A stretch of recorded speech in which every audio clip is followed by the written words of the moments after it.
Welcome to MasterMind Minutes, the podcast that focuses on the franchise industry. We'll cover topics that are important to franchisees as well as franchisors and share interesting insights that will help you build your business. We have one guest, we ask one question, and we do this in minutes, not hours. Hello again, and welcome to another episode of MasterMind Minutes, the podcast where we share powerful insights from top minds in business, franchising, and leadership, and we do it in minutes, not hours. My name's Gary Occhiogrosso. I'm the founder of Franchise Growth Solutions and the publisher of FranchiseMoneymaker.com. And today, our guest is nothing short of a trailblazer, and we're going to be talking about that. Joining us is Mohaimina Haque. And she is a CEO, a seasoned attorney, and a dedicated educator. Mina is the first woman CEO of Tony Roma's. That's a brand with a 50-year legacy. But that's just one part of her story. She also leads her own law firm in Washington, D.C., and shares her expertise as an adjunct professor at American University Washington College of Law. Mina exemplifies a forward-thinking person with the leadership skills. She was recently named as one of Women We Admire top women leaders for DC for 2025, a recognition that absolutely reflects her dynamic influence across both business and law. And I have some history with Mina. We worked together for a while when she took over Tony Roma. So Mina, I am really excited and happy to have you on this podcast. Before we get into the question, tell us a little bit more about you and sort of the other things you're doing. And then, of course, Tony Roma's, which we want to talk about in more detail. Gary, thank you so much for having me on your podcast. I always enjoy our conversation, and today I get to have this conversation on your podcast. What an amazing honor. Firstly, I am Mina Haque. I'm running Tony Roma's as the global CEO. In addition to that, I'm an attorney by profession. I'm actively practicing law, and I still do that. And I'm an educator. I teach law students. One of my interests is always to turn challenges into opportunities, and through various roles, I find doing that every day. Well, I will tell you that from having worked together for a while, I know you take up challenges, and that's kind of the question. And then we'll get into that. So as the CEO of Tony Roma's, obviously taking over a legacy brand with 50 years of history, maybe more now, and a worldwide presence. So it's not like you're managing a company that has a small footprint. I mean, Tony Roma's is all over the world. When a new CEO comes on board, and I know there was a transaction, and that's how you got involved, you probably were and still are. You use the word challenges before challenges and opportunities. You're faced with challenges, and I would love to know what those challenges are and what tactics or methodology or mindset you took to the Tony Roma's brand to sort of take this legacy brand and now refresh it, rejuvenate it, relaunch it, and get it back into, the franchise industry. That's really the question for today. Yeah, I'd be happy to discuss that. So when you run a legendary brand like Tony Roma's with a 53-year-old history, I like to say that Tony Roma's has seen its highs and it has seen its lows. And the best thing about the brand is it's extremely resilient. It has always reemerged stronger than ever before. And one of the biggest testament is the customers' love and loyalty towards the brand. Even now, every event I attend, everywhere I go, I hear about people's memories in Tony Roma's, especially when I attend any type of world events. I was in Switzerland and Davos in the World Economic Forum week earlier this year. And there were so many leaders across very established companies who would come and who would share their memories of Tony Roma's. So I love to see that brand loyalty that we enjoy. And that gives you a belief that this is a brand that's not only here to stay, that's here to flourish with each, passing time. And of course, when you take over a legendary brand, I always think of there are two mindsets you can adopt, and that could be a game changer. One is there are decisions that predates you, right? I have walked in as their CEO about a couple of years ago, about 2 years ago, in the summer of 2023. I had many predecessors before me who have taken decisions for the company, which may or may not have been great at the time, but it doesn't mean that those were sustainable decisions. So one of the urge you have as a leader is, oh, it's not me, it was taken before me, it predates me. And then the other mindset is, this is my problem now. I'm going to tackle this. So Mhm. I'm in the latter camp, I have usually group meetings where people, because I have brand new team, and they would come and say, "We don't know about this. It predates our time." Of course, it predates our time, but we are here for a reason. We are here as the change maker. So if you adopt that mindset shift that you are the change maker for this legacy brand, you can then, not only troubleshoot of the outcome of the past decision, you can bring in new vision. And that's where I come in. And I like to say I have applied like a startup approach. Whatever decisions have been taken, but we can apply a startup approach and build a company from scratch. And that's what we have been doing. And we're seeing a lot of excitement these days. And that's terrific. And that kind of, that opens the conversation to people. I remember when I was on the buy side with a family office, we would buy legacy brands. And one of the challenges I was faced with, well, first of all, the first challenge is who do I keep and who do I not keep? And generally we would keep the ops people because they sort of knew the operation. But I'd love for you to speak to a challenge, and it may not have been a challenge for you, but it was certainly a challenge for me, is you bring in some new people, which I would imagine you've done, and now you've got sort of the old family. It's like a blended family. So how have you, in the case of Tony Roma's, how have you been able to manage maybe blending cultures or creating a new culture? What have you taken to that equation of blending people on a team? One of the assessments that I do is the vision alignment. It could be, people who have worked for years, who have worked longer in the company than I have, or it could be new recruits. But the vision alignment is a test that I put. Do they believe in this vision? Are they going to come back and say, let's do the rinse and repeat approach? We have done this in the past. That's a line I heard a lot of time. This is what we have done in the past. Again, what have been done in the past, I don't want to completely dismiss it as wrong or it had some deficiencies. It might have worked at that time, but we are in a fast evolving world with rapid technological changes. So you need to be very agile. You need to make sure who comes in to this vision alignment. Yeah, And 100%. I mean, I would see how that would be a challenge, but a necessary piece. So, is that still a work in progress, or is that sort of something that's kind of happening right now? It is happening right now. In fact, I have team members right now in my team that I really believe that they're aligned on my vision. They believe in the brand. Like we are all here for the love of Tony Roma's, the brand, and they are embracing AI. I have made enormous changes when it comes to technological advancements.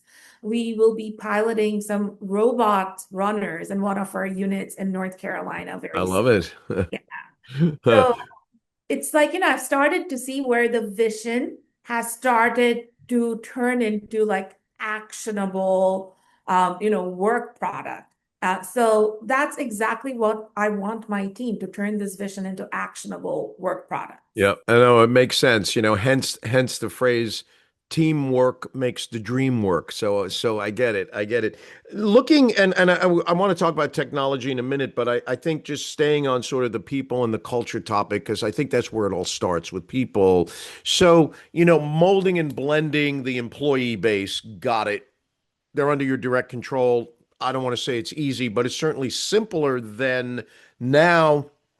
On the other side of the ledger, you have a franchise community because you have existing franchisees, some of whom all of whom perhaps have been there before you, have been there for years and years. They're probably most likely to say, oh, well, this is how we've always done it. So my question really is, um, well, I guess there's a couple of questions. How did you, or did you need to, I'm going to assume you did, but I'm going to ask anyway, did you need to gain their trust? How did you gain their trust? And where is that now? And the reason I'm asking the question is earlier you said there was several predecessors in your seat. So I would imagine that in their minds, human nature, they're like, oh, here comes another one. So how did you kind of gain their trust, and are they on board with the vision? See, that is an amazing question, especially in the franchising world, because the operational model in a franchising world, it's different. Because while I may be the global CEO of the corporate, but I'm not in charge of the day-to-day of the units that are all across the Hmm. world. Hmm. As a franchisor, one of our challenges is to make sure this vision that I have, the vision alignment. At first, what I talked about is an internal vision alignment, but how about franchise wide? Are they embracing it? What type of challenges are we facing? Are there pushback? And firstly, they're our most important partners. We are mostly franchisee owned, and there are franchise partners who have been in the system for over 40 years. And of course, they have seen many CEOs come and go, and everyone, perhaps have promised something, but it's about how do you, not over promise and under deliver, right? And franchisees, you have to prove that. You have to prove your concept, you have to prove your vision. So, in terms of what I faced and what I'm going through, I'll be happy to talk about it. Of course, we have communicated our vision through emails, through having Zoom sessions, because we are all over the world. We are across 5 continents. But what I have seen very helpful to build that relationship and gain the trust is when I visit them. There is nothing that could be compared to an in-person visit. What I like to say, the information velocity have increased as a result of technology, but an in-person visit is still monumental when you sit down with your franchise partners. You're having that face-to-face conversation. That is just amazing. I just had a recent visit with one of my franchise partners. At the end of our conversation, they're expanding. They're going to open more units. And that's how you build trust. And I thought, here I am trying to send emails, trying to show what the company is doing through our achievement, through social media posts. But what an in-person visit can do, it's still monumental.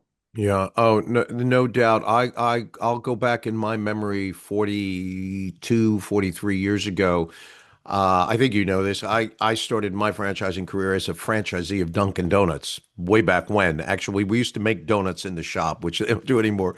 And of course, this was before internet and email and all of that stuff. But I remember because my shop was about a half a mile from LaGuardia Airport in New York, and I remember my district manager, the person that would kind of come and visit the stores, he told me that the president of the company was coming to a conference in New York, and when he landed in LaGuardia, he wanted to come to my store. Well, I have to tell you, for me, it was I don't know, it was like the king visiting, like it was a great opportunity for me to have that face-to-face conversation with the person who was sort of really the leadership in charge of the company, creating new things, and I got sort of a firsthand look, and I was energized. So I can tell you that what you just said is not only true, but if a franchisee doesn't feel that, I don't know what's wrong with the franchisee at that point. Staying on that, what have you heard franchisees are expecting? Like you mentioned technology. So, you've updated technology. Have there been updates to menus? Are you dealing with maybe different decor packages? And talk to us a little bit about sort of updating technology, decor, menu, that sort of stuff. Because that's going to keep franchisees interested too, I'm sure. Absolutely. Firstly, menu. It always comes down to, what are you doing in terms of your menu? We started at a time when, or especially in the 90s, not when we started, especially in the 90s, a booklet of menu was a popular thing. When you would go to legendary brands, you would open Yes. the menu and just flip through the pages with very colorful pictures. That just doesn't work anymore. Firstly, consumers are health conscious. Secondly, the food cost is so high, you don't want to pass those costs on to your franchise partners just because you want to offer all these items. So just be cognizant of what works in each market and not impose these type of requirements on your franchise partners. Have a simplified menu, yet have enough data and analytics that you know what consumers enjoy this day. This is where my technology part comes in. I'm collaborating with partners who have those resources, who keep up with the trends, who knows like what works. For example, right now, maple syrup has become very popular. Like, when we were growing up, we associated maple syrup with pancake, right? And now you're seeing all these like maple glazed bacon, and maple is so popular. So just having insights like that, like what is exciting for consumers today? And what we are doing at the moment, we're rolling out 4 LTOs, the limited time offer.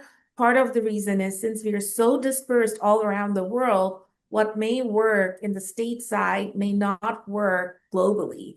So we are giving our franchise partners that flexibility, and that's something all franchise partners want. They don't want, imposition, or they want to make sure that whatever you're offering them, it is tried and tested and it will work in their market. So we are very much familiar with that, which is why we're offering LTOs. And once they offer those menu items, if it works for their market, perhaps it can become a staple in their permanent menu as well. So our menu development have become much more rigorous, especially on our end in terms of trying and testing things out. Whatever is not working or it's dated and there is not enough demand, we're eliminating that because again, I want to move away from that booklet of menu approach to a nice single page uniform menu that will be enjoyed by today's customers. Hmm. Hmm. Well, I still have to think though, Tony Roma's, the place for ribs, a place for ribs. The ribs are a mainstay. That's never going away. Yeah. And that's what I always remember. That's what I always remember the brand for. But there were a couple of other things that were sort of favorites on the menu, but obviously the ribs. So what about things like, for both on the company side, I guess, and on the franchisee side? What about kind of the technology, but more as it relates to marketing, social media, Instagram, TikTok? Marketing back in the day when I was in the restaurant business per se, it was very different. It was print, it was a whole bunch of things.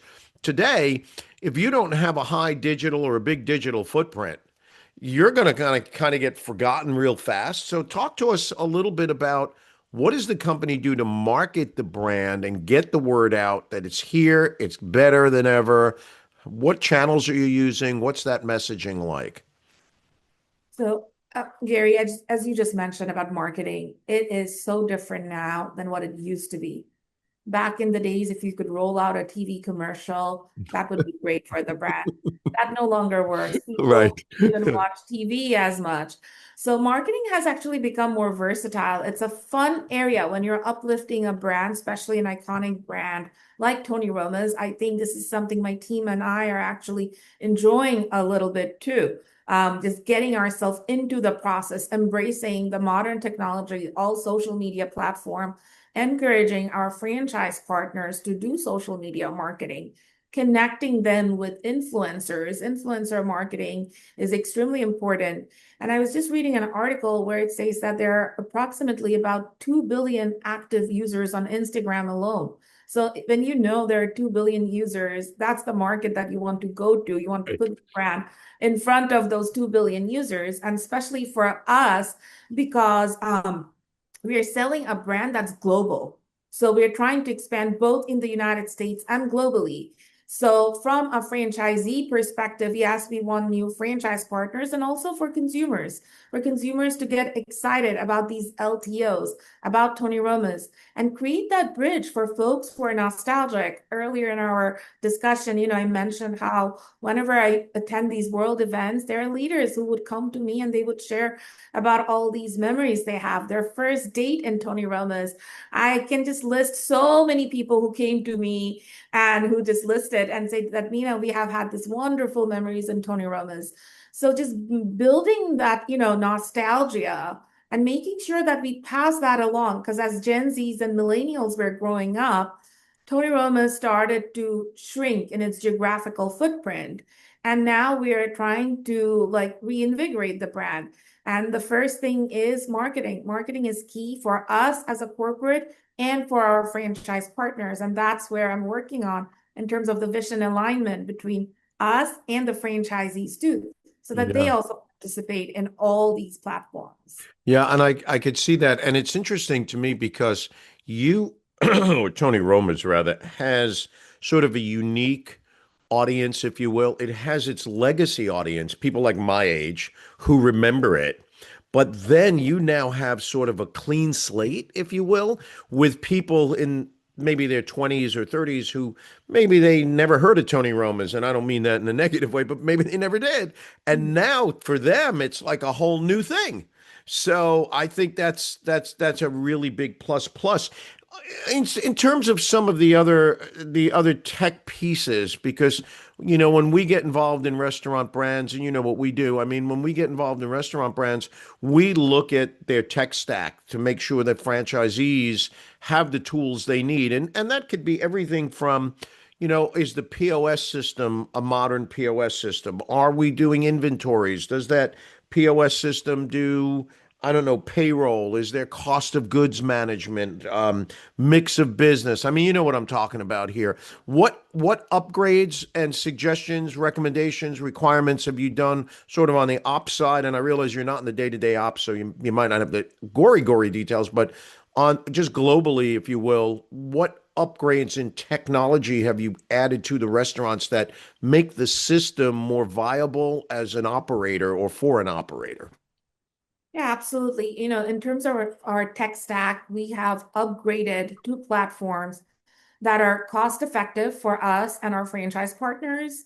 And for Tony Roma's, there are some upgrades that we're doing, which is like at the corporate level, but it's benefiting the franchisees because we don't collect any, technical support fees from our franchise partners. So every investment that we are currently doing, we are making sure that we have a robust system where the franchisees can reap the benefit of all these implementation. And I'll give you one example. I'm working with this company called Delight Tree, and they offer this training platform where you can have the training videos, and it also has the AI support where you can like create the training videos and content much faster. Like I can tell you, my training department is very happy with the platform. Just a few weeks ago, we got some requests, so we need these videos, upgraded videos. My director of training was able to respond to that email within 24 hours, which, previously would have been like a lot longer. So there are technologies out there. I think it's making, if you use it efficiently, because technology can do a lot of great things. It's about how user-friendly it is, how receptive your team is. If you use it properly, you can definitely, your service as a franchisor to your franchisee will improve. And one of my core consideration is to be cost effective, both at the corporate level and for the franchisees, because I don't want to have a very new and shiny tool where I have to pass the cost to my franchise partners. So that's something I'm very much aware of, both for the existing franchisees and the new franchisees we'll bring into the system. So when it comes to systems and process, we were talking about POS. POS, it's a bit interesting. Like we have upgraded to like new POS system here in the US, but it's hard to find like a one size fit all for all the locations globally. That's where you need to have like more market specific solution. Yeah, I could see sort of the challenges with that because you're operating in numerous countries around the globe. But I will say this, I think, it's a spot on approach because it is all about profitability for the franchisees. I mean, they're expecting the franchisor to help them maintain and grow profits. I love the fact that you recognize there's a lot of shiny objects out there, and the other thing is that it's sort of if it's something that requires information to go into a program, if it's garbage in, garbage out, so you don't want any of that. So I think those are all great transformational pieces that a franchisee can recognize as a forward thinking and moving the brand into the future because that's obviously where we're all going. We're not going backwards, we're going forwards. So, I mean, this has been great. Any last thought that you want to give the audience on, I guess, the topic question of challenges and tactics when taking over a brand, or maybe even launching a brand? Because to a great extent, you've sort of relaunched the brand. Any last thoughts you wanna share with us? Yes, absolutely. So these days, thanks to technology, we do have a lot of solutions. Sometimes there is a misconception where AI or robotics is here to replace employees or talent. I always say that it's not here to replace. These are solutions that will make the work easier. Perhaps, a work product submission will be a lot faster if you use this technology properly. And as I mentioned earlier, there are so many companies out there and everyone's offering the same thing. So be very judicious in whom you select as your vendors. Of course, always keep in mind about the overhead cost because we are going through an extraordinary time with geopolitical tension, tariffs, supply issues. So build a model that's resilient and that can survive through all these type of extraordinary challenges. Well, I think that's a great last word, and I'm going to sort of repeat. Build a brand that is resilient to all the challenges. And I think, as you pointed out just prior to that, not only do the challenges exist, but they change. So you have to be aware, awake, and resilient. I love that. We have been speaking with Mina Haque, who is the CEO of Tony Roma's. And Mina, thank you so much for being with us today. If someone wants to reach out and learn more about Tony Roma's or reach you, what's the best way to do that? Visit our website, tonyromas.com. We do have a franchise website, tonyromasfranchise.com. You'll find a lot of information about our brand. And if you want to follow me, I'm also present on like all major platforms, Facebook, Instagram, and LinkedIn. Well, that's great. And thank you very, very much for being with us today. I truly appreciate it. I know the audience is going to, find the nuggets of information in there that will be useful. So again, gratitude to you. Thank you very much. Thank you, Gary.